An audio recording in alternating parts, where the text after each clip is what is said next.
أنفسنا ومن سيئات أعمالنا من يهده الله فلا مضل له ومن يضلل فلا هادي له أشهد أن لا إله إلا الله وحده لا شريك له وأشهد أن محمدا عبده ورسوله قال الله تعالى في كتابه العزيز يا أيها الذين آمنوا اتقوا الله حق تقاته ولا تموتن إلا وأنتم مسلمون يا أيها الناس اتقوا ربكم الذي خلقكم من نفس واحدة وخلق منها زوجها وبث منهما رجالا كثيرا ونساء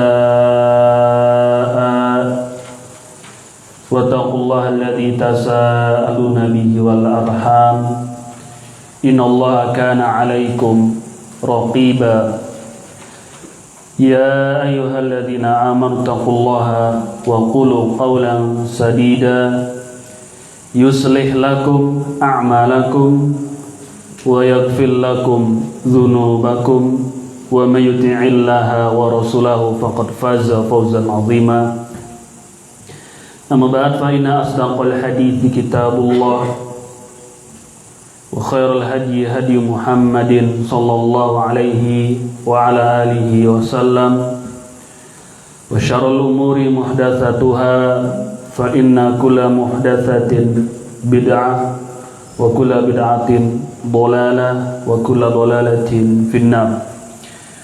أيها الإخوة jemaah sekalian yang saya muliakan,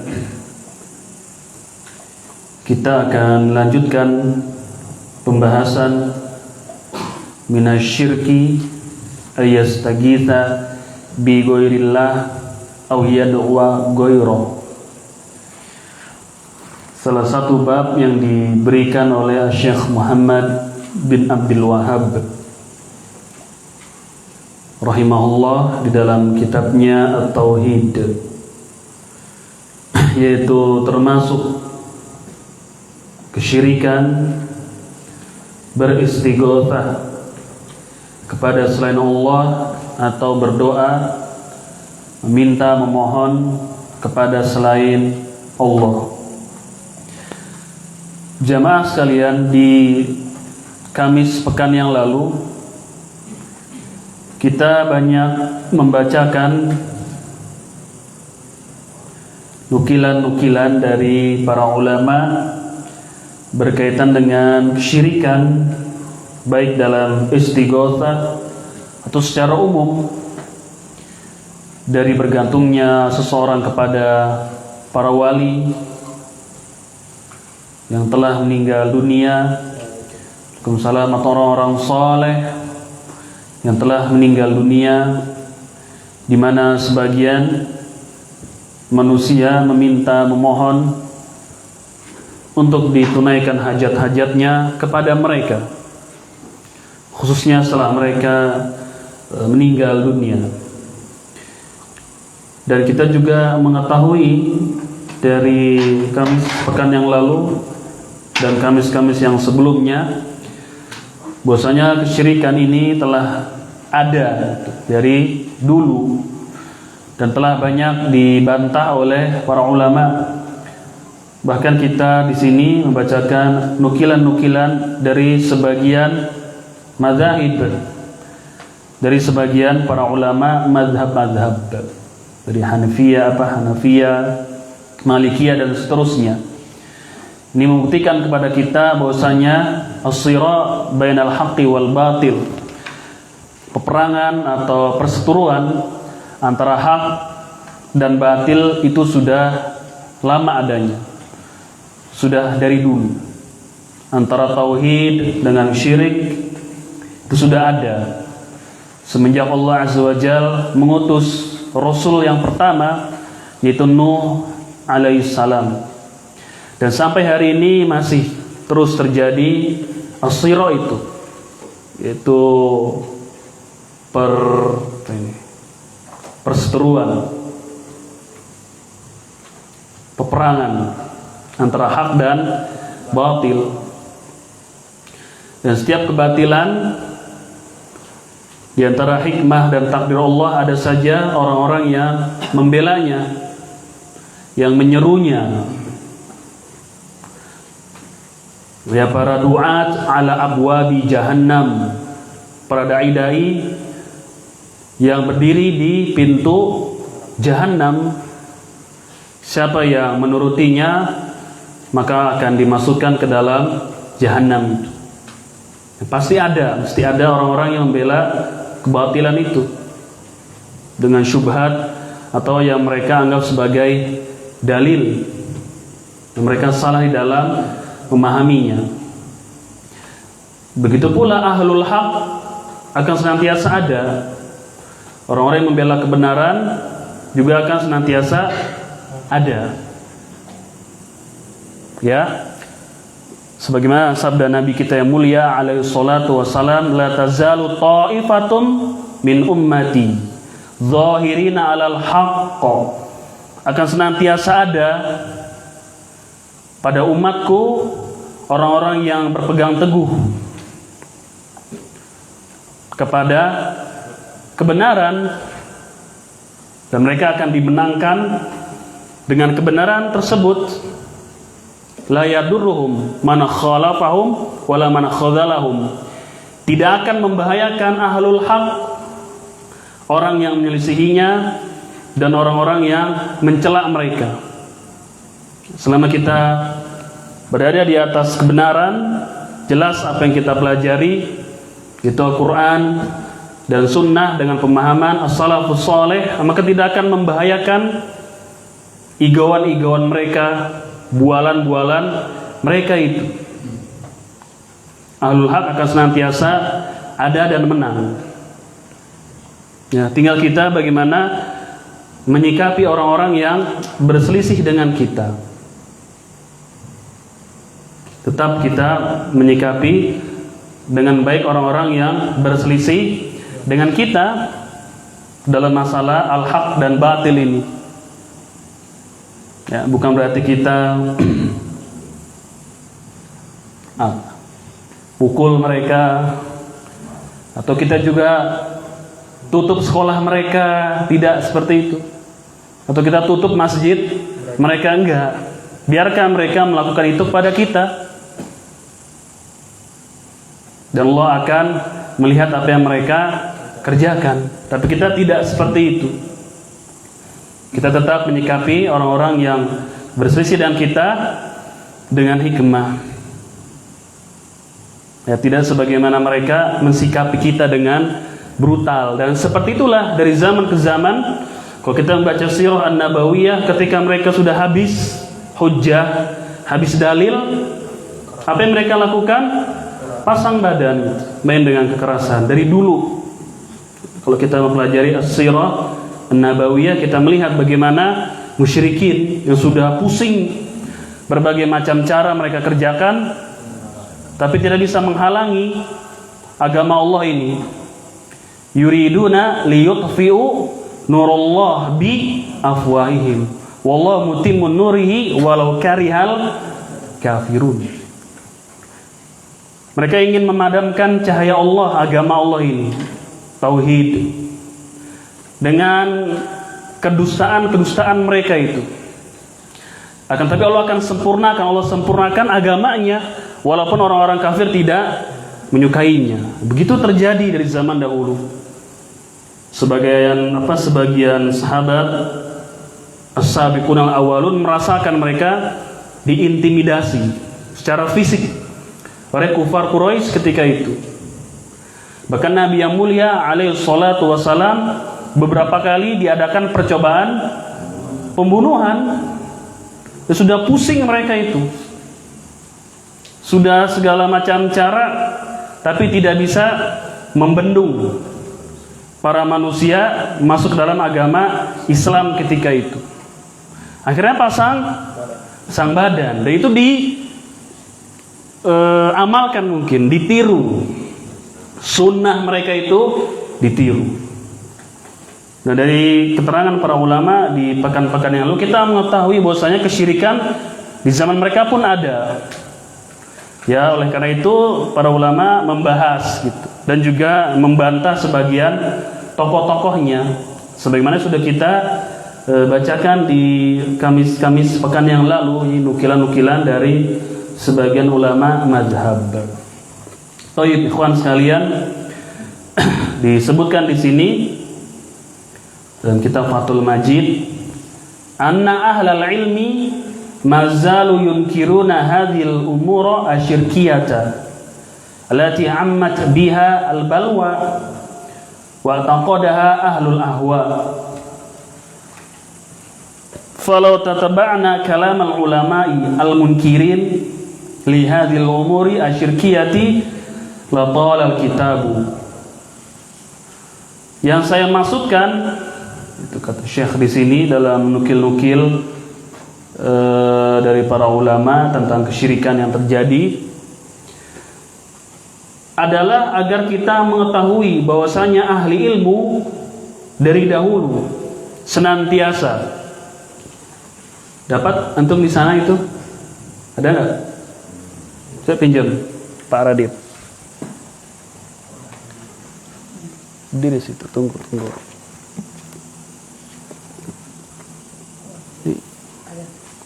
Halaman berapa?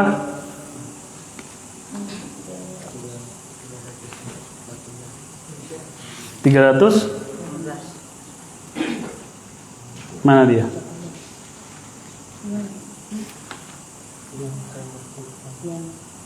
Itu dia. Paragraf 1, 2, 3, 4, 5. Yang penting adalah temu ya. Anna ahlal ilm mazalu yunkiruna hadhil umur syirkiyata. Ya, kita mengetahui bahwasanya ahli ilmu itu para ulama mazalu senantiasa mengingkari kesyirikan ini.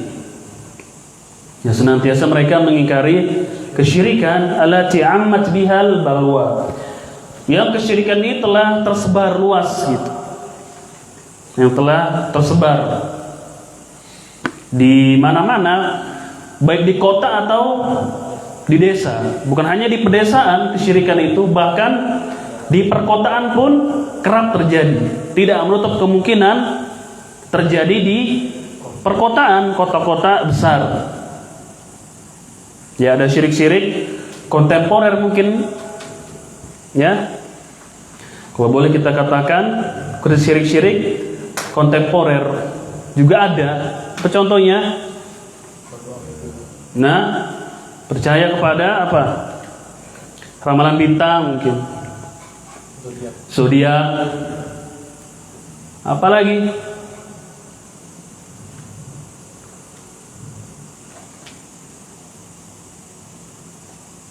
Ada lagi? Yang modern gitu.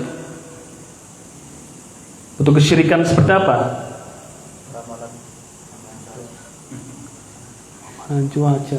Wahai langit, turunkanlah kepada saya hujan misalkan. Berikanlah saya jodoh.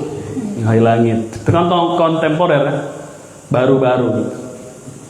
Wahai langit, turunkanlah kepada saya rizki.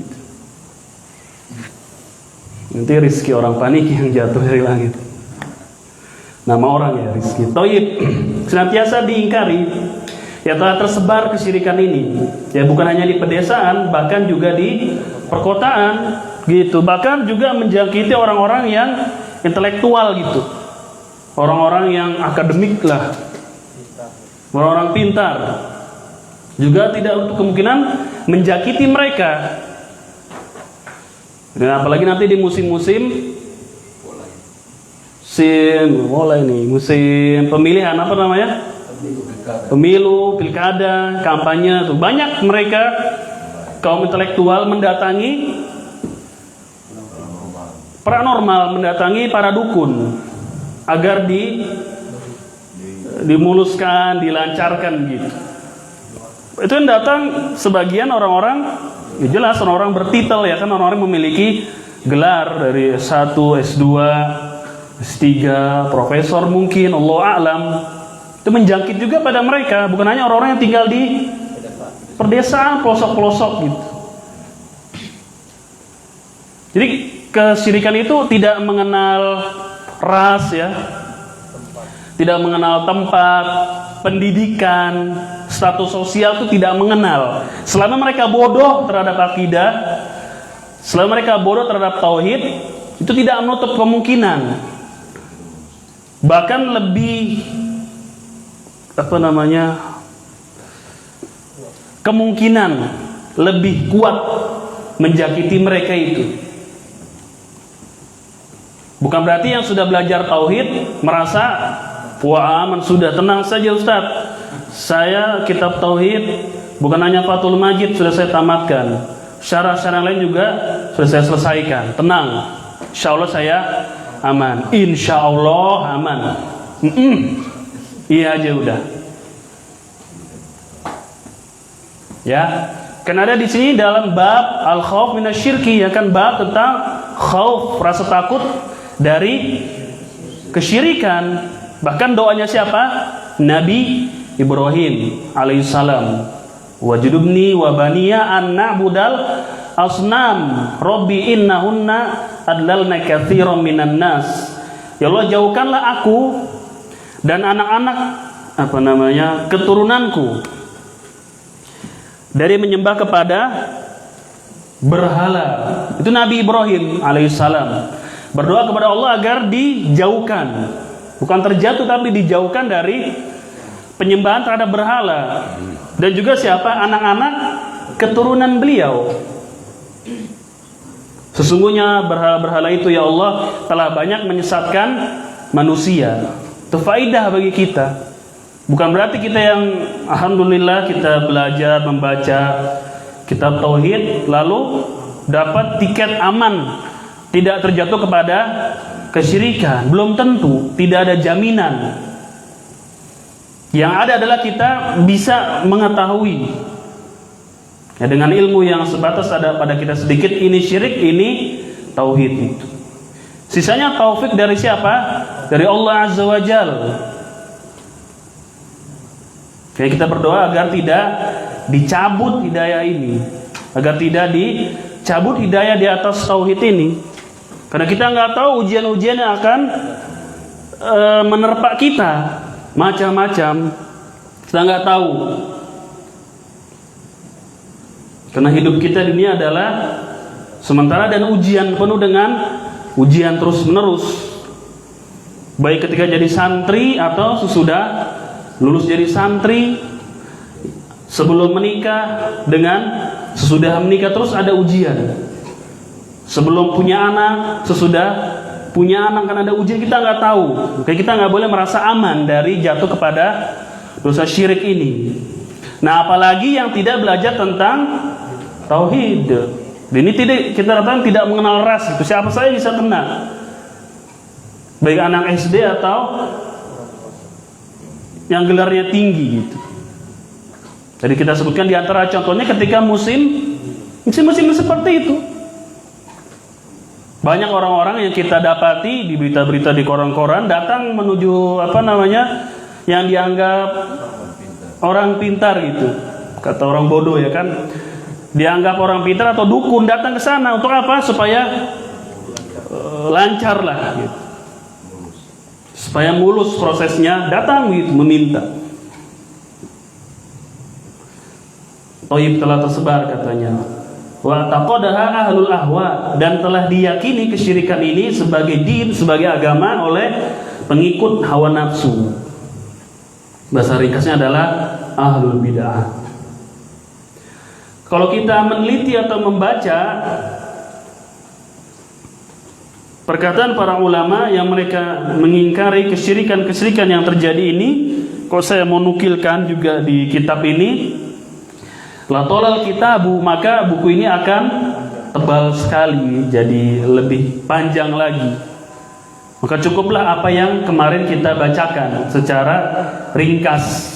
Itu juga saya tidak membacakan semuanya kan, sebagian saya bacakan, sebagian tidak. Ya, yang saya bacakan ada penekanan di situ. Wal basiru an-nabil yudrabu al-haqqu min awali dalilin wa man qala qawlan bila burhanin fa qawluhu zahirul butlan mukhalifun ma'alai ahlul haqqi wal iman al-mutamassikuna bi hukmil Qur'an.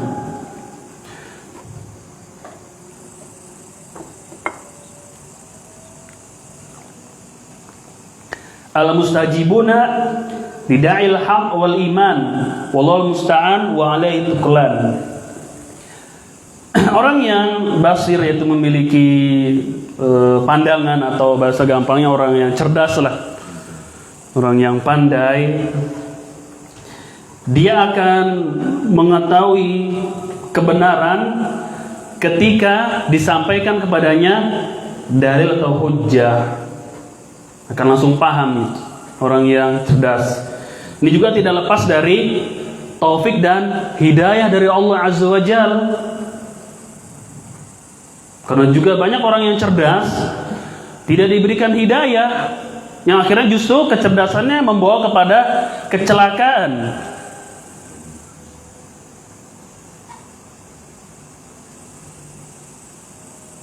Diberikan kecerdasan encer, tapi tidak diberikan hidayah untuk memahami dalil syariat. Banyak juga orang diberikan zakiyun, punya kecerdasan, tapi tidak dikasih zakiyun, tidak diberikan kebersihan hati.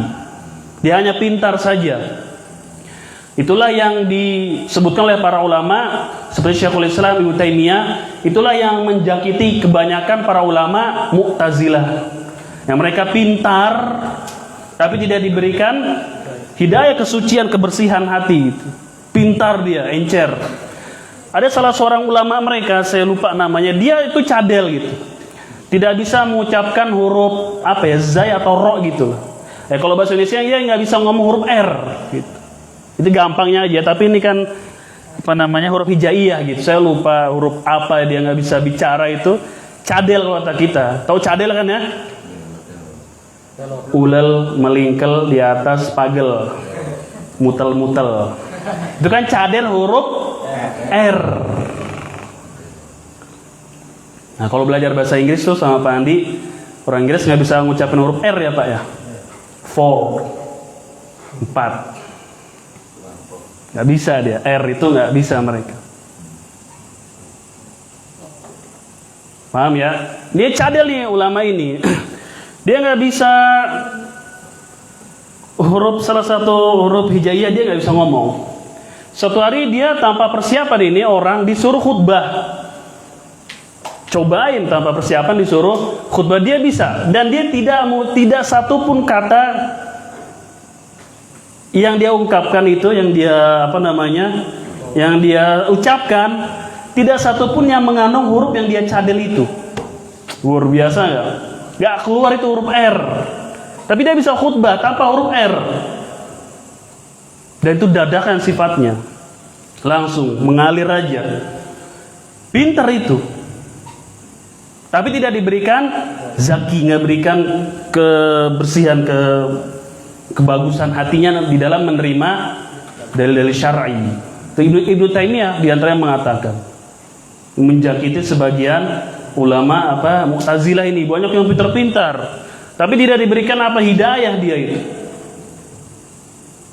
Ya, memang diantara kunci mendapatkan ilmu ya memiliki kecerdasan gitu. Itu diantaranya.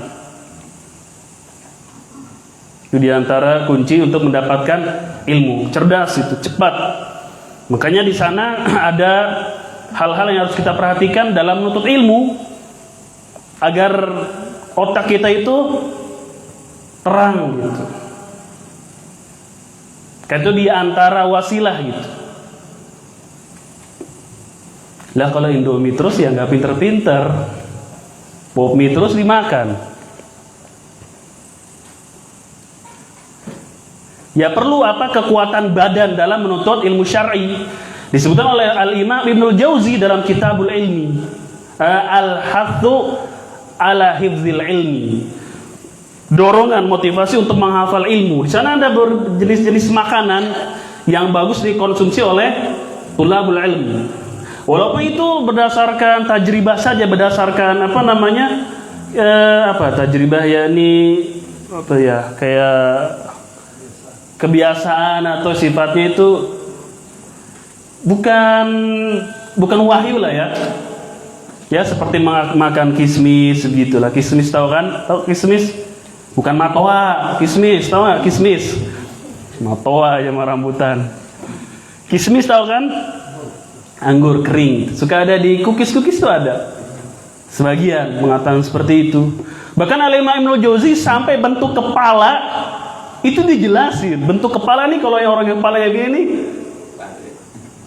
lalot gitu otaknya.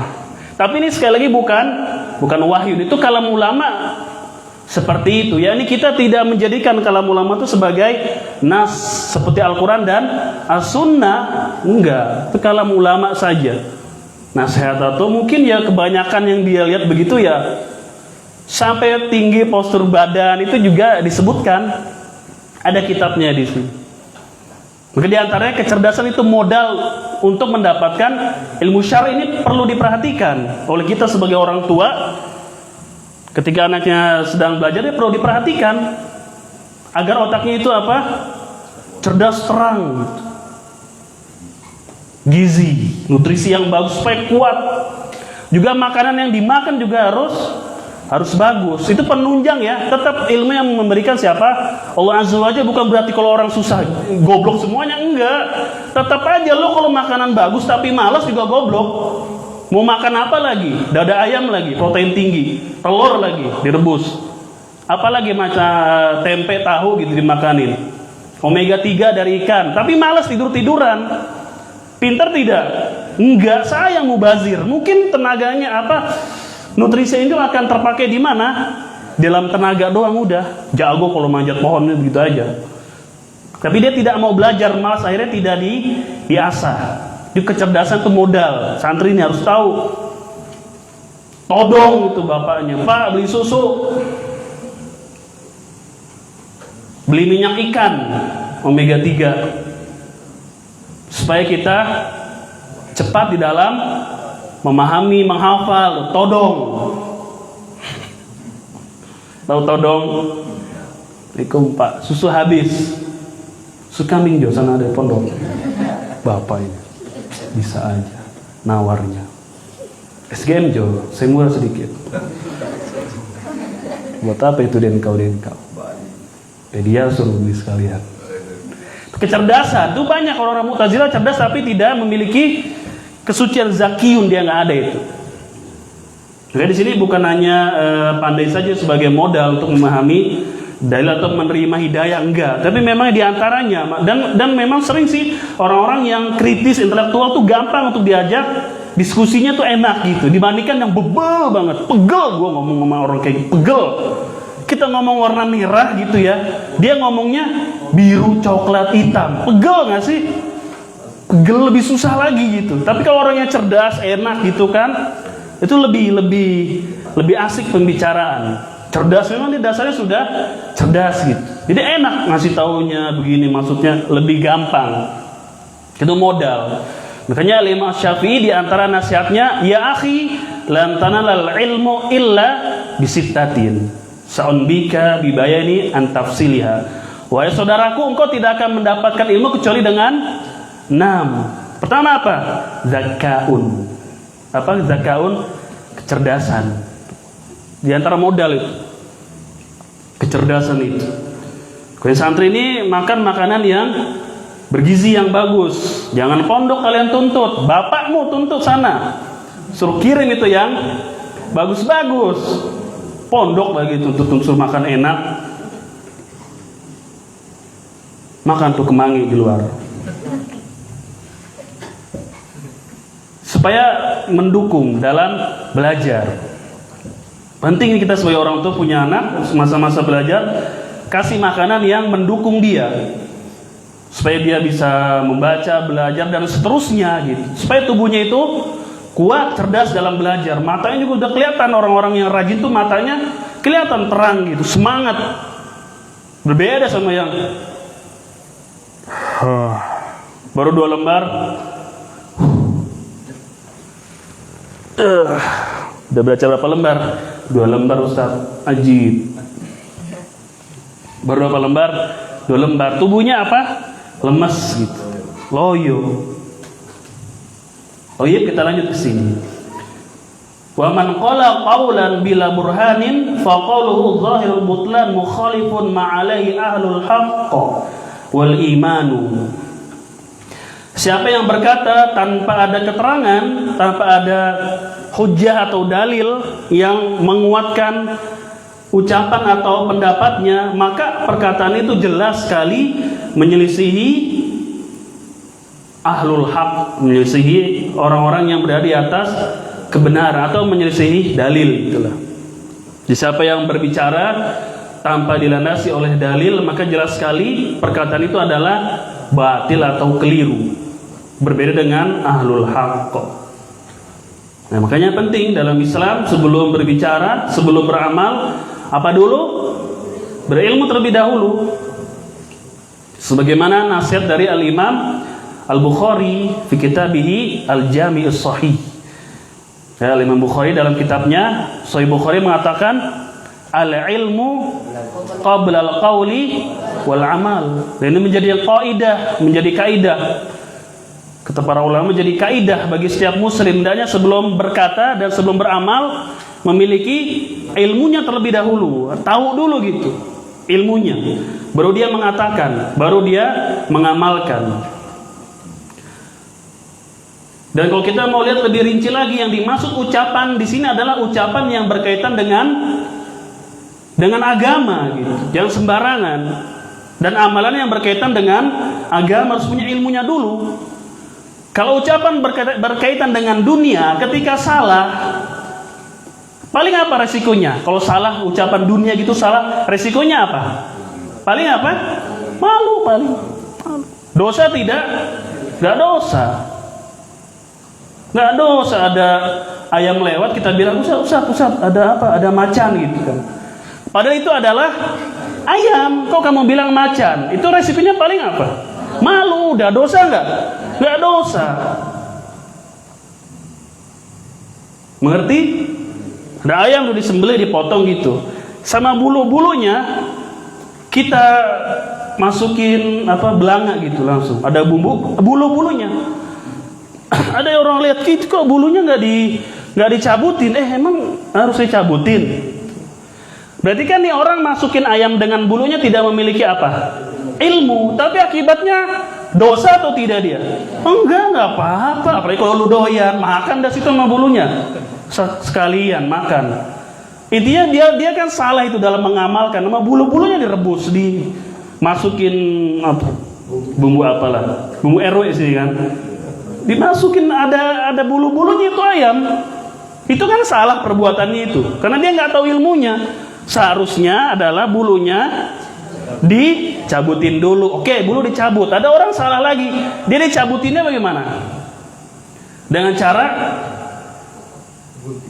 dibakar gitu ya, atau dicabutin satu-satu. Oke, nanti bagian sayap kan dia kesusahan tuh, ke bagian sayap cabutinnya.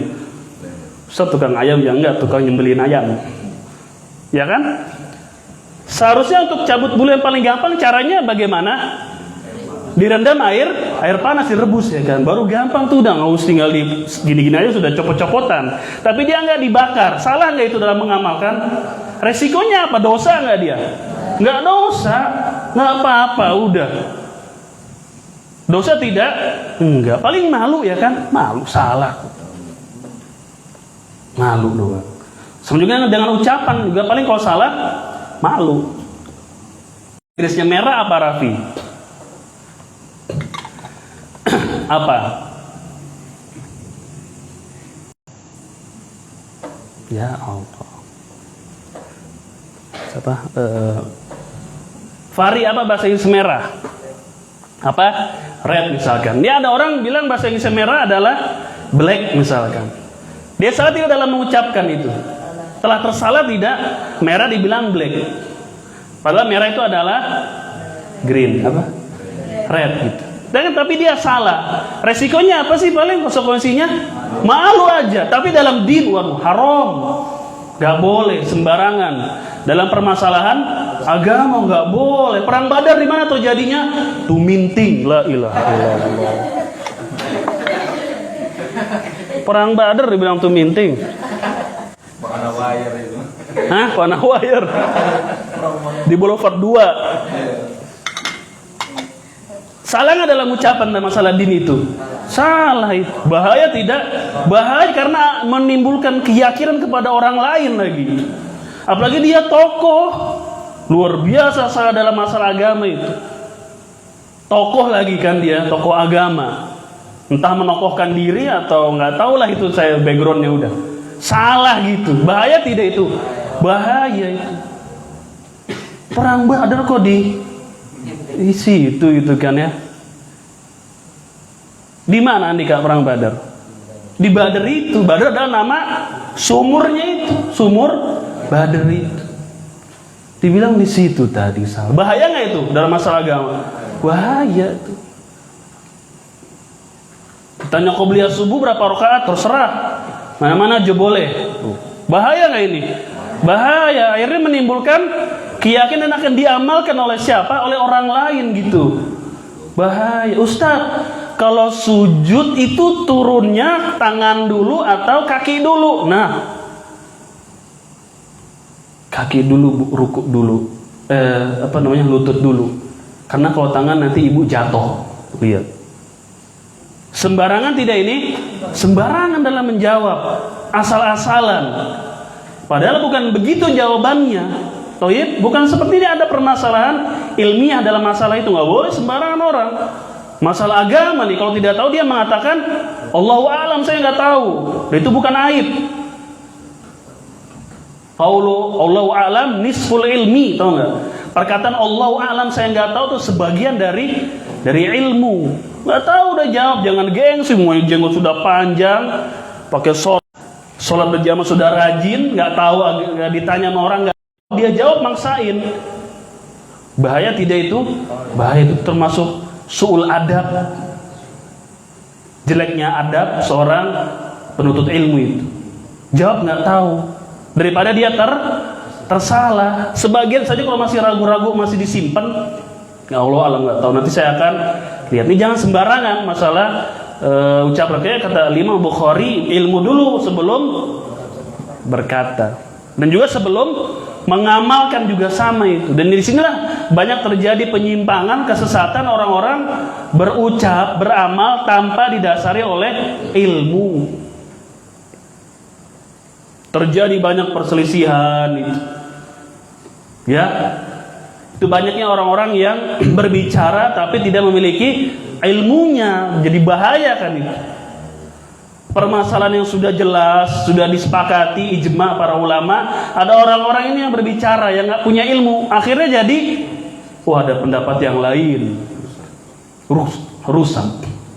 Sampai jilbab saja yang sudah qat'i, yang sudah pasti sudah itu wajib bagi wanita muslimah dibicarakan, akhirnya jadi simpang siur informasi bagi kalangan orang-orang awam.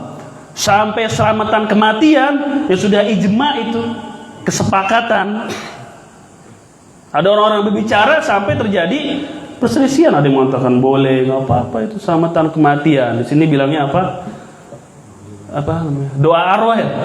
Doa arwah kan tahlilan kalau di kita. Lalu sudah terjadi apa?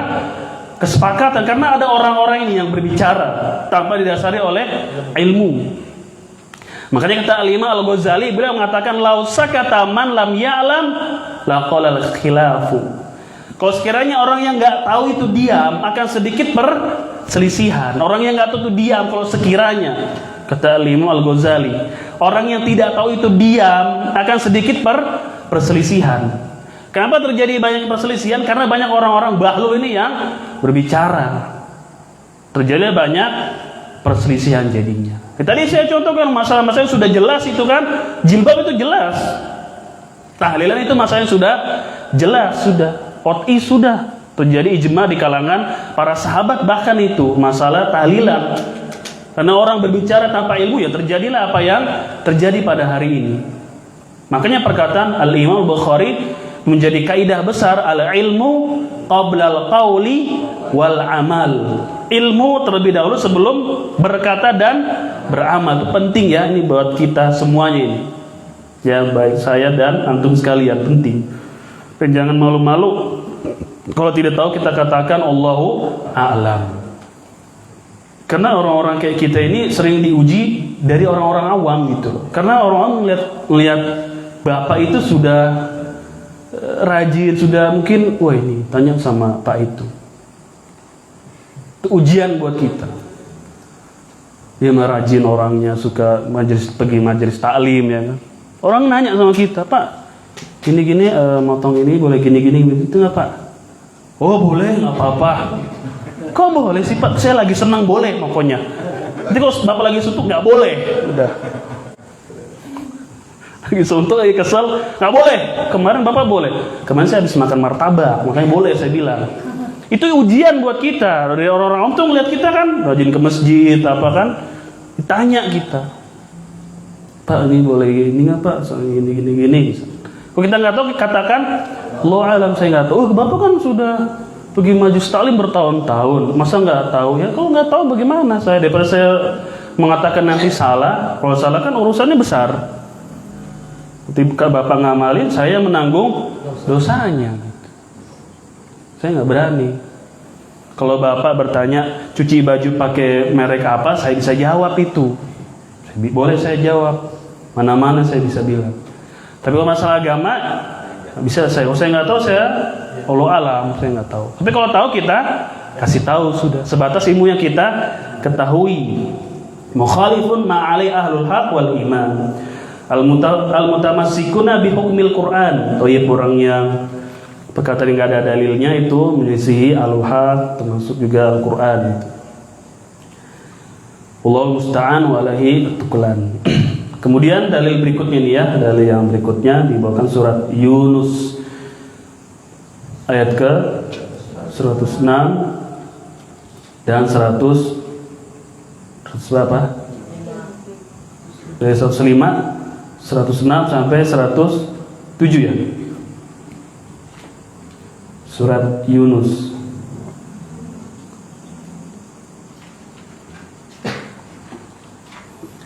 Ini tentang manfaat dan madarat hanya di sisi Allah Azza wa Jalla itu.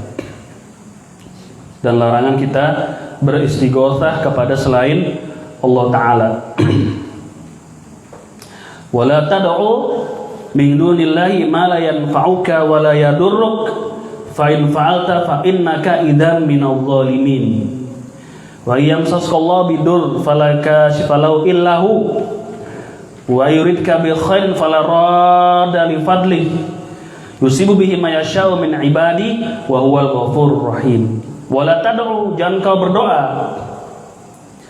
jangan kau memohon kepada selain Allah ma la yanfa'uka wa la yadurruk, sesuatu yang tidak bisa mendatangkan manfaat dan juga mendatangkan madarat atau menahan madarat.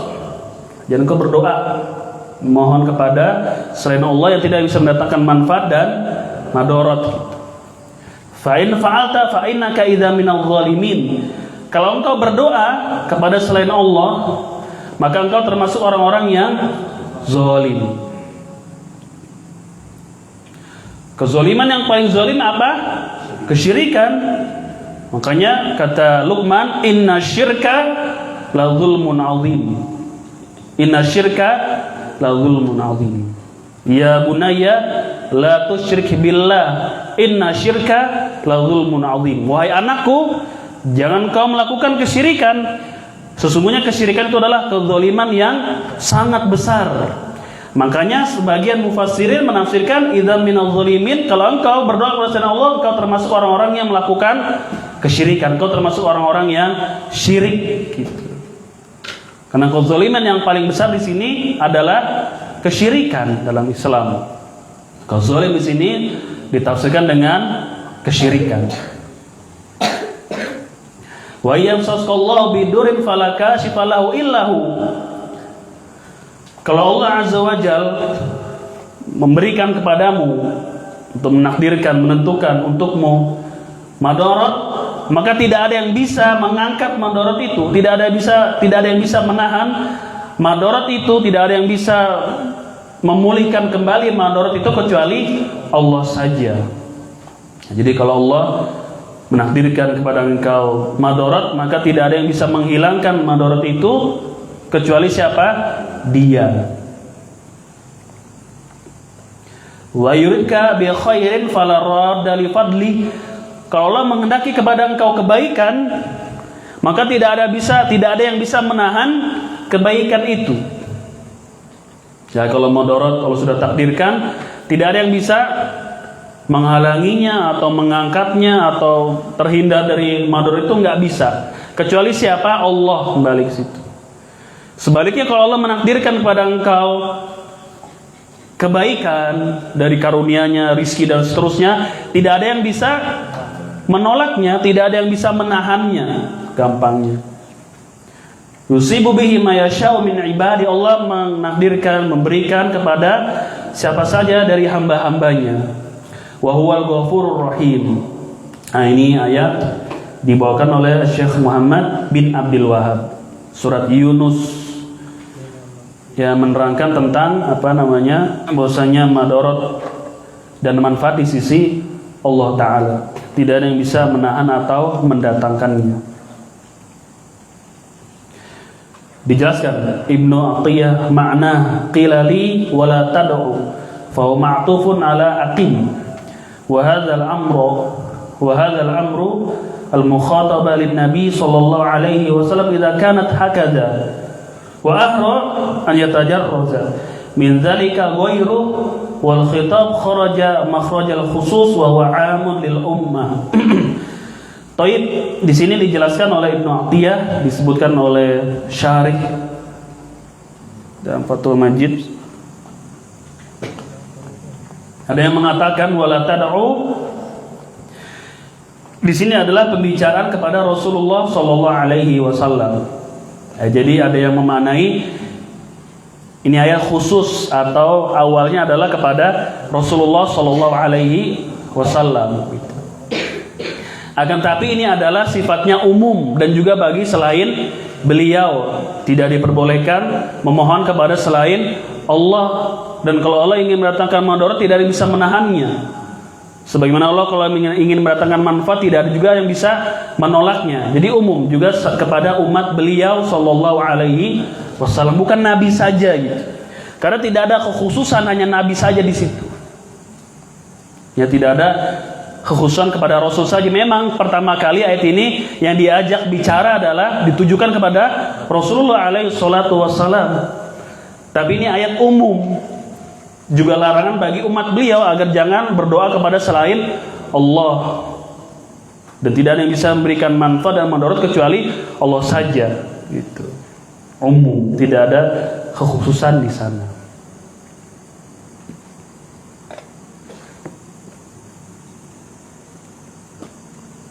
Abu Ja'far bin Jarir, Ibnu Jarir At-Tabari menafsirkan ayat ini.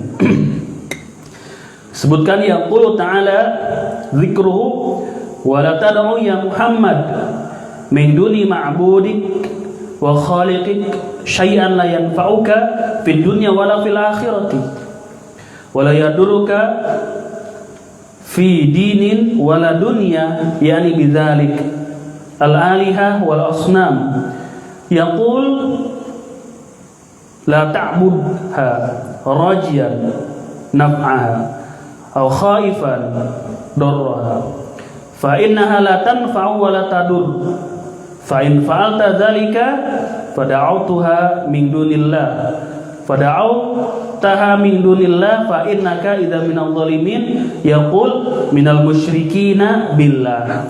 Kata Ibnu Jarir At-Tabari rahimahullah, wala tad'u wahai Muhammad gitu. Jangan kau memohon wahai Muhammad kepada selain Allah, selain penciptamu, sesuatu yang tidak bisa memberikan manfaat dan madarat baik di dunia atau di akhirat gitu. Ini tafsiran ya. Yang tidak juga bisa memberikan madarat baik dalam agamamu atau duniamu. yakni bidzalik al-alihah wal asnam, dari para berhala-berhala dan tuhan-tuhan selain Allah. Yang qul, jangan kau beribadah kepada mereka, jangan beribadah kepada berhala-berhala, mengharapkan manfaat dari mereka, atau engkau takut dari mudarat yang ada dari sesembahan selain Allah itu. Sesungguhnya mereka itu tidak bisa memberikan manfaat dan mudarat. Kalau engkau tetap melakukannya, maka engkau telah berdoa kepada selain Allah, dan engkau termasuk orang-orang yang zalim. Maksud zalim sini adalah minal musyrikina billah. Engkau termasuk orang-orang yang berbuat kesyirikan kepada Allah. Kenapa? Karena zalim, yang paling zalim adalah kesyirikan. Sebagaimana tadi perkataan Luqman kepada anaknya, ya bunayya la tusyrik billah inna syirka la zulmun azim. Wahai anakku, jangan kau melakukan kesyirikan, karena sesungguhnya kesyirikan itu adalah kezaliman yang besar. Jadi zalim di sini sebagian ulama, sebagaimana tadi saya jelaskan, dimanakan dengan kesyirikan. Qultu wa hadhil ayatu laha nadhair ka qawli fala tad'u ma'allahi ilahan akhar fatakuna minal mu'adzibin. Wa qawlu wa la tad'u ma'allahi ilahan akhar la ilaha illahu. Ayat ini ada yang serupa dengannya, ada yang sama itu. Di selain surat Yunus ada juga ayat-ayat di surat-surat yang lain yang serupa maknanya gitu, sama. Di antara surat Syu'ara di ayat 200 berapa? 13. Fala tad'u ma'allahi ilahan akhar. Jangan kau berdoa bersama dengan Allah Tuhan yang lainnya, fatakuna minal mu'adzibin, maka engkau termasuk orang-orang yang mendapatkan azab atau siksa nanti. Kalau engkau berdoa memohon kepada selain Allah atau dengan Allah juga, dan juga pada selain Allah Azza wa Jalla. Di surat yang lain, surat Al-Qasas ayat ke 88. Wala tad'u ma'allahi ilahan akhar la ilaha illahu. Jangan kau berdoa kepada selain Allah atau bersama dengan Allah Tuhan yang lain. Tidak ada ilah yang benar kecuali Allah saja. Fa fi hadhil ayati bayan wa anna kulla mad'uwin yakunu ilahan wal ilahiyatu haqqun lillahi la yasluh minha syai'un li ghairihi wa li hadza qala la ilaha illahu kama qala ta'ala dzalika bi anna Allah wal haqq wa anna ma yad'una min dunihi wal batil wa anna Allah huwal aliyyul kabir. Azam nulis apa ini? Azam nulis apa? Jam. Nulis apa Azam ini? Hah? Nulis apa coba Fahri? Itu apa itu? Pelajaran apa? Jam. Nulis apa itu? Pelajaran apa itu Fahri? Yang mana lagi tulis? Dikira ada Jam. Simak baik-baik. Taruh sini. Taruh tuh kolamnya. Nah, perhatikan. Toib. Dalam ayat-ayat ini terdapat penjelasan bahwasanya setiap yang diseru gitu ya, setiap yang dimohon, yakunu ilahan, jadilah dia sebagai sembahan, atau bahasa Indonesia adalah Tuhan, ilah, al-ma'luh, ilah. Wa ilahiyatu haqqul lillah, ketuhanan gitu ya, adalah hak bagi siapa? Allah Azza wa Jalla. La yasluh minha syai'un li ghairihi, yang enggak boleh gitulah.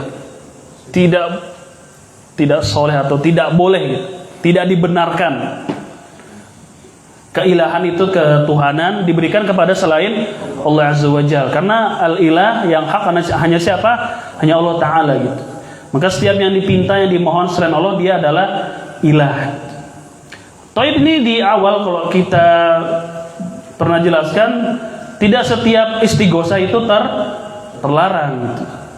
Istighosa yang terlarang adalah ketika diminta kepada selain Allah atau kepada makhluk yang dia tidak bisa untuk melakukannya gitu. Jangan kira kalau kita minta tolong ambilin sendal termasuk kesyirikan gitu ya. Enggak. Toyib, sebagaimana Nabi Musa pernah diminta tolong oleh Bani Israel itu untuk memukul salah satunya, itu kan dalil. Maksudnya istighosa yang terlarang pun kalau kepada makhluk yang mereka tidak bisa melakukannya gitu. Minta tolong gitu. Karena kalau istighosa kan minta tolong di saat sulit, keadaan sedang apa? Genting gitu. Dan genting sekali. Istighosa itu baru. Ya berbeda dengan doa. Kalau doa itu umum, di saat sulit atau di saat lapang atau di saat senang, itu doa meminta kepada Allah Ta'ala. Tapi istighosa juga meminta, tapi memintanya di saat sulit, kritis sekali gitu, sangat sulit, mendesak. Makanya disunahkan untuk mengangkat tangannya pun tinggi begini kan, tinggi. Ya Allah, saya mau lahiran, tolong ya Allah, lancarkan urusan. Itu istighosa. Mana dalilnya? Di perang Badar itu Nabi yang mulia sallallahu alaihi wasallam beristighosa di malam Badar itu. Terjadi hujan sangat mencekam dan mengharukan malam itu. Besoknya ingin terjadi apa? Pertempuran itu. Karena dua pasukan sudah siap, sudah bertemu, ini bermalam. Berdoa Nabi yang mulia alaihi salatu wassalam di situ. Dan tangannya sangat tinggi, saya sampai kelihatan apa ini? Ketiaknya sampai kelihatan. Kan diparanin, disamperin oleh Abu Bakar. Abu Bakar kan melihat Nabi berdoa sangat sungguh-sungguh itu merasa kasihan. Ya ini Abu Bakar, nggak mungkinlah Allah akan melantarkan kita, itu nggak mungkin. Kau adalah Rasulullah, nggak mungkin Allah akan mengalahkan kita gitu. Maka istighosa tinggi tangannya. Sampai Abu Bakar tuh kalau bahasa kitanya, kasihan sama Rasulullah sallallahu alaihi wasallam. Yang lagi sedang tidur, dia bermunajat kepada Robnya agar besok dibantu, dimenangkan. Istighosa tinggi tangan. Di sana di saat sulit. Itu kan dibedakan oleh para ulama. Kalau berdoa dalam keadaan biasa ya tentang bahu begini, doa biasa itu. Tapi kalau sudah di saat sulit itu dinamakan sebagai istighosa. Itu disunahkan untuk mengangkat tinggi-tinggi itu. Menandakan kita tuh sangat perlu sekali kepada siapa? Kepada Allah Azza wa Jalla. Perlu sampai serius ini urusan. Genting. Istighosa. Santri pernah istighosa enggak? Di akhir bulan pernah enggak istighosa? Habis tuh bekal. Ya Allah.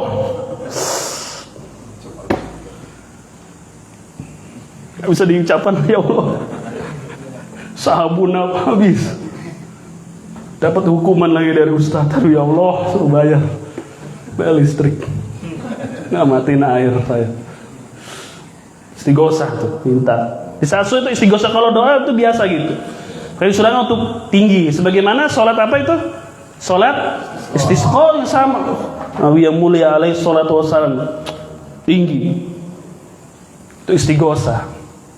Nah, istighosa kepada makhluk dalam hal yang dia mampu itu diperbolehkan. Sudah kita jelaskan. Kita bacakan perkataan Syekh Utsaimin rahimahullah fi kitabih Al-Qaulil Mufid. Ya, istighosa pada makhluk susah itu. Jadi kebakaran, genting, ada orang kita minta tolong itu. Tolongin saya dong, tarik saya supaya saya selamat. Boleh tidak? Boleh tarik sama orang itu. Selamat dia terjadi. Gempa apa itu, tolong saya saat genting sekali. Tarik. Istighosa itu namanya. Boleh tidak? Boleh, nggak apa-apa. Lain kalau yang diminta tolong adalah nggak mampu, lagi terjadi kebakaran besar itu, terkurung. Pak Ustadz, tolongin saya. Ya itu syirik, itu jelas. Karena ustadznya nggak ada di depannya gitu loh. Lagi tidur, lagi istirahat, jam 2 malam kebakaran, dia lagi di hotel. Wahai Ustadz, tolong saya. Ustadznya juga lagi kebakaran di sana. Itu istighosa yang terlarang karena ustadznya nggak mampu untuk nolong dia karena dia nggak ada. Gitu. Contohnya maksudnya ustadznya nggak ada gitu ya. Kan ada tuh orang yang ngajarin kepada muridnya gitu kan ada. Jalan pergi pasar sana. Nanti kalau ada apa-apa di pasar, sebut nama ustadz 3 kali. Yeah. beres semuanya. Itu preman di pasar digodain, diprank preman, marah. Ustadz, masuk rumah sakit. Kenapa? Dipukulin sama preman. Ustadznya lagi makan mie instan, gak denger apa-apa, gak tahu. Boleh tidak seperti itu? Nggak boleh. Itu nggak ada orang ngajarin gitu murid kepada muridnya, ada loh. Jangan salah itu. Sebut nama saya berapa kali? 2,5 kali dia bilang. 3 kali sebut tuh ada diajarin. Dulu itu viral yang begitu itu. Zaman saya sekolah itu banyak orang gitu. Tuh tenang aja, tuh nyebut nama ustadz kita, nama siapa gitu ya, dianggap kiai, dianggap orang sakti, supra X, pokoknya lah supranatural gitu lah. Sebut namanya 3 kali. Itu kan istighosa. Di saat sulit. Boleh tidak itu? Nggak boleh. Kenapa? Karena nggak ada dia. Nggak bisa membantu di saat itu juga. Nggak boleh. Sama juga Syekh Utsaimin memberikan contoh ketika minta tolong tenggelam di laut dengan orang yang pakai kursi roda. Sama juga itu nggak boleh, karena mengandung ta'yir, mengandung celaan. Orang di kursi roda tahu kan, juga termasuk yang nggak boleh gitu, tenggelam di laut gitu. Meyakini ada orang pakai kursi roda, Pak tolong saya, mukamu gue yang harus jalan, boro-boro mau nolong gitu. Punya kaki nih, tak tolong. Sisi yang kedua itu kan mengandung celaan. Itu bukan memuliakan, justru mencela orang di kursi roda di pelabuhan. Kita minta tolong. Nggak mungkin. Lain kalau spontanitas ya, tapi ini orang punya keyakinan gitu. Tolong Pak, tolong saya. Itu nggak boleh juga seperti itu, karena dia nggak mampu gitu. Sama kepada bayi, minta tolong kepada bayi juga sama tuh, kurang kerjaan. Biar kata bayi ajaib lah gitu.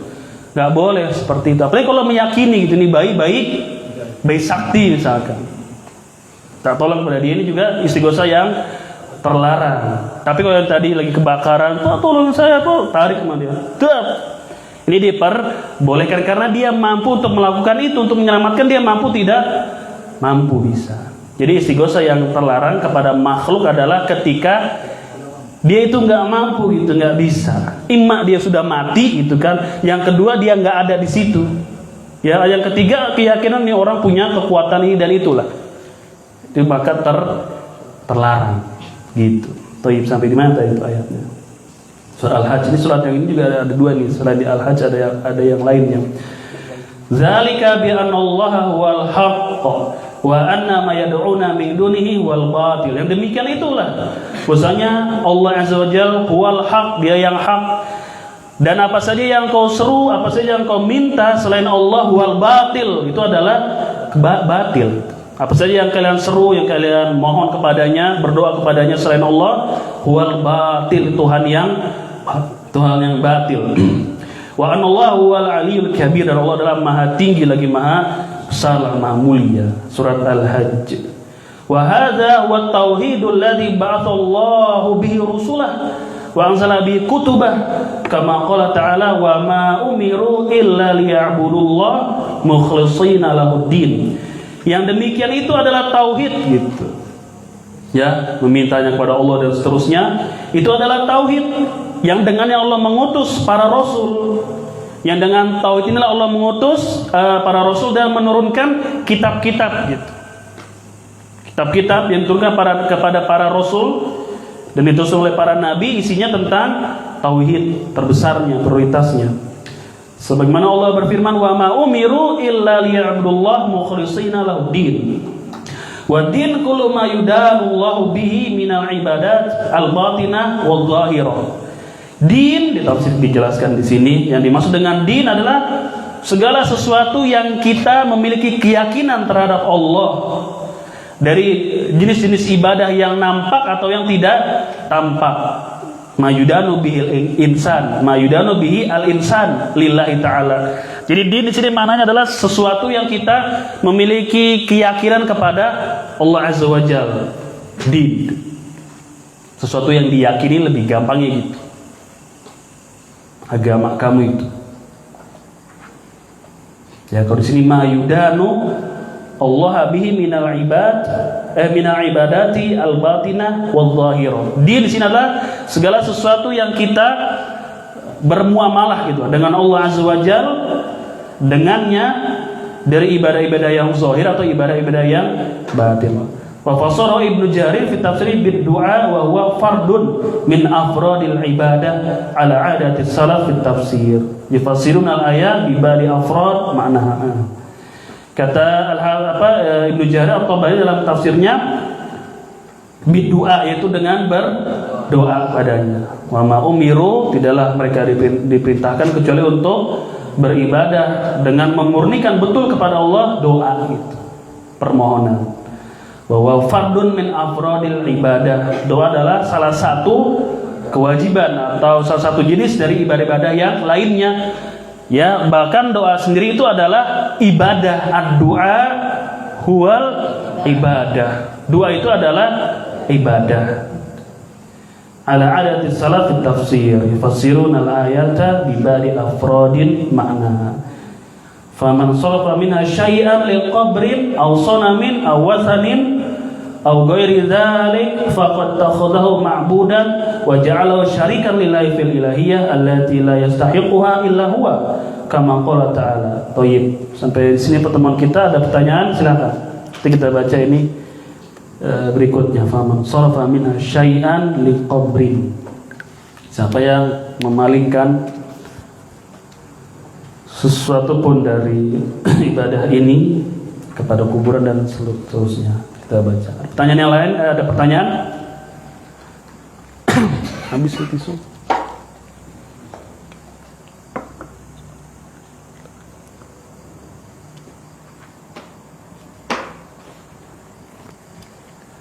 Ada pertanyaan?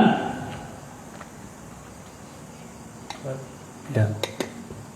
Anak menanya yang tadi seperti kita singgung orang yang berbicara tanpa ilmu, khususnya agama.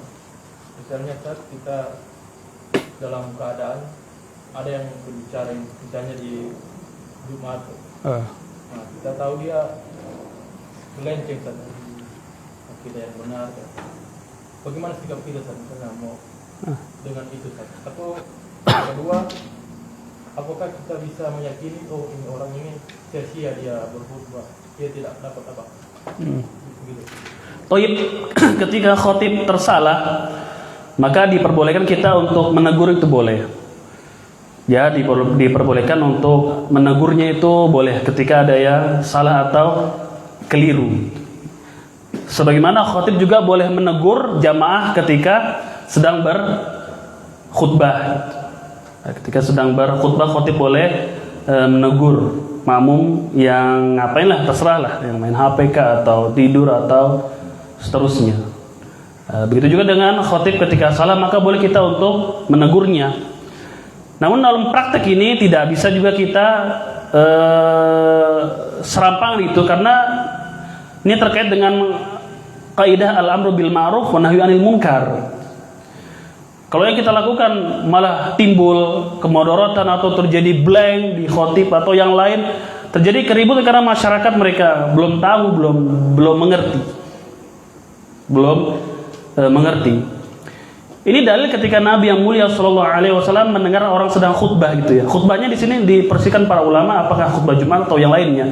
Bi'sal khotib anta. Nabi mengatakan seburuk-buruk khotib adalah kamu. Jadi sedang berkhutbah. Tapi Allah alam yang rajih itu bukan khutbah Jumat gitu ya. Karena nggak mungkin khutbah Jumat itu selama beliau masih hidup digantikan oleh yang lain. Tapi sedang berbicara lah. Di situ jadikan dalil oleh para ulama fikih, boleh kalau ada khotib salah kita negur. Sebaliknya juga kalau khotib melihat kemungkaran atau apa pada makmum, dia boleh negur. Dalilnya adalah ketika Nabi yang mulia alaihi salatu wasallam melihat orang langsung duduk itu belum sholat tahiyatul masjid. Sholat itu kamu sudah sholat belum? Belum. Sholat sekarang. Itu boleh khotib, misalnya anak-anak di belakang tolong jangan ribut, bapak-bapak yang di luar silakan masuk ke dalam. Ini tidur, silakan minkuah rica di sana, boleh itu gitu. Khotib boleh nih bicara, ini bangun nih, tidur, suruh bangun, itu boleh begitu. Jangan dianggap serius pak, contoh aja. Bapak mau berdiri aja pak Pras. Jadi boleh khotib begitu, ini itu diperbolehkan. Tapi masalah tadi kita khotib salah, kita memang sedang diuji atau ditimpa musibah kejahilan, menimpa siapa saja. Hatta kita juga banyak hal-hal yang belum kita ketahui. Ini termasuk tanda-tanda hari kiamat, yaitu yadharu al-jahl. Tersebarnya apa? Kebodohan. Tersebar itu kebodohan itu banyak di mana-mana. Dan ilmu itu menjadi hal yang langka gitu.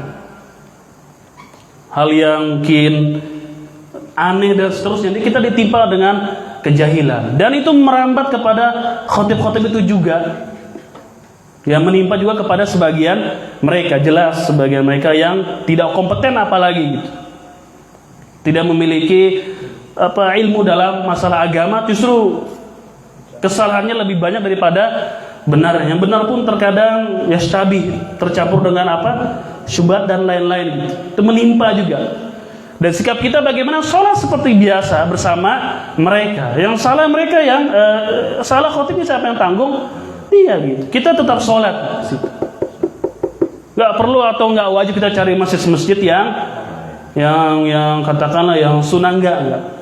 Dan nggak perlu juga kita memaksakan mendirikan sholat Jumat ini. Kita ini semua bid'ah semuanya nih. Ya mau apa lo emang? Tinggal di hutan aja di sini. Ada tidak kemungkaran? Ada, coba sholat subuh di sini, rasain. Ada apa sih kalau sholat subuh? Dengar apa sih? Ada suara-suara banyak kan? Banyak. Nggak harus susah nih, susah ini. Kita bikin masjid baru gitu. Apalagi sampai takaluf, sampai membebankan diri. Kita nggak punya duit, nggak punya dana gitu. Masing-masing bangun masjid, ingin mengadakan sholat Jumat. Karena apa? Karena khotib-khotibnya katakanlah tidak berada di atas sunnah gitu. Itu semangat memang, tapi tidak didasari oleh ilmu. Sholat kita tetap di situ. Kesalahannya ditanggung oleh siapa? Oleh mereka gitu. Sampai sholat bermakmum di belakang ahli bid'ah, boleh atau tidak? Boleh, nggak apa-apa. Dosanya dia yang tanggung. Alaihi bid'atuhu, kata Hasan al-Basri. Bid'ahnya dia yang tanggung udah. Kecuali kamu ikut-ikutan salam, ikut-ikutan begini gitu. Ininya di sini, ya dosa lah. Tapi kan imamnya kalau sedekat di sini, siapanya? Imamnya. Kamu begitu nggak? Mau coba? Ya salah lah. Itu terserah imamnya, masa bodoh ya kan? Dia melakukan kebid'ahan ya terserah. Yang penting kita jangan ikutin. Kamu di mana di sini? Ya udah, kamu kita begitu kok. Tapi selesai doa, selesai sholat, mereka salam gitu-gitu. Siapa yang begitu? Mereka. Kamu gimana? Mau coba sih ya, getok lagi ya. Kamu coba-coba. Yang salah bukan masjidnya dong. Siapa yang salah? Kamu ikut-ikut. Jadi nggak perlu lah kita tuh bereksklusif ria gitu. Sila kita bersama kaum muslimin sholat bersama mereka. Khutbahnya kayak apa ya sudah, memang begitu nih keadaan kita, situasi yang seperti ini. Gitu. Mau tutup kuping, tutup dah kuping sana, serah pilihan lu itu tutup. Tapi usah para sahabat tutup kuping udah situ. Tapi kita lihat bagaimana praktek kita di tengah masyarakat kalau seperti itu. Ada mudarat yang lebih besar gitu. Luar biasa. Saya aja nih, kita aja nih ya. Mereka sedang berdoa di Jumat itu, cuma berdiam begini aja. Ada yang negur. Ditegur. Saya salut sama bapak itu. Saya hidup nih, kenal manhaj gitu ya. Baru ditegur itu sekali di situ. Benar berani. Saya apresiasi dia. Setelah sholat baru kita ngobrol di masjid sini. Tegur itu, apalagi ente begini khutbah. La ilaha illallah. Gitu. Jadi masa salat tuh masa-masa yang besar, yang agung mereka. Ahlul bid'ahnya itu kecil. Kalau kita yang kecil silakan begitu. Tapi yang kita perlu melihat bagaimana keadaan di mana kita berada. Madarat lebih besar. Kalau ada syubhat yang terjadi dalam khutbah bagaimana? Datangi Ustaz. Ustaz, saya tadi dengar di khutbah kalau masuk rumah baca surat Al-Ikhlas 3 kali Ustaz. Betul atau tidak? Salah gitu. Tanyain. Ustaz, tadi saya di khutbah dengar ini, dengar itu. Betul tidak Ustaz?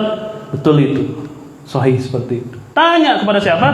Ustaz, bukan kita keluar kemana apa yang pusing nyari masjid. Akhirnya sholat Jumat sudah habis, dia sholat di rumah. Kejadian itu. Difatwakan oleh salah satu ustadz, nggak boleh dengar itu. Dia kebingungan, dia sholat di mana di Manado ini yang rapi begitu, rumahnya di Perkamil, susah. Cari-cari selesai, semua masjid sudah selesai, dia sholat di rumah, dia sholat zuhur. Dosa itu ustadz yang fatwa seperti itu. Sholat bersama kaum muslimin. Salaf ini bukan orang yang eksklusif, dia sholat sama. Apa yang terjadi khutbah ya sudah, siapa yang tanggung? Dia sudah. Kalau ingin menegurnya, kita lihat juga kaidah-kaidah dalam al-amru bil ma'ruf wa nahyu anil munkar. Mampu tidak, sanggup tidak kita. Punya keberanian jangan atau tidak gitu. Jangan ente ngomong bibirnya bergetar melulu. Ngelihat dia pakai sorban gede, kita ngomong, "Ustaz, tadi ya, bagaimana itu? Laki-laki bukan begitu." Takut gitu ya. Ya, harus punya apa?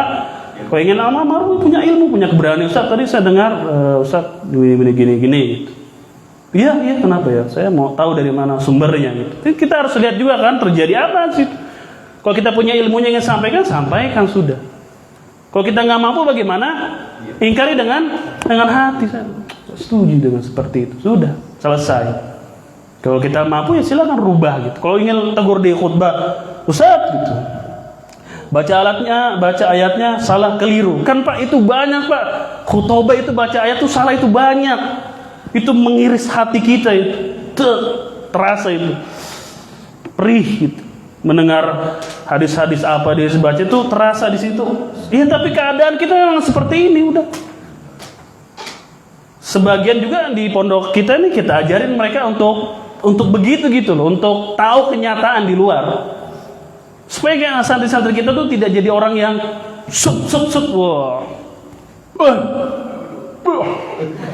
Ustaz, pulang sini habis liburan, bid'ah semua Ustaz tempat saya. Iya, kenapa ya, Bang? Mau ngapain kamu? Mau di pondok terus Ustaz? Silakan pondok terus, rumput masih banyak yang panjang. Jadi mereka tahu, oh di luar gini, tahu.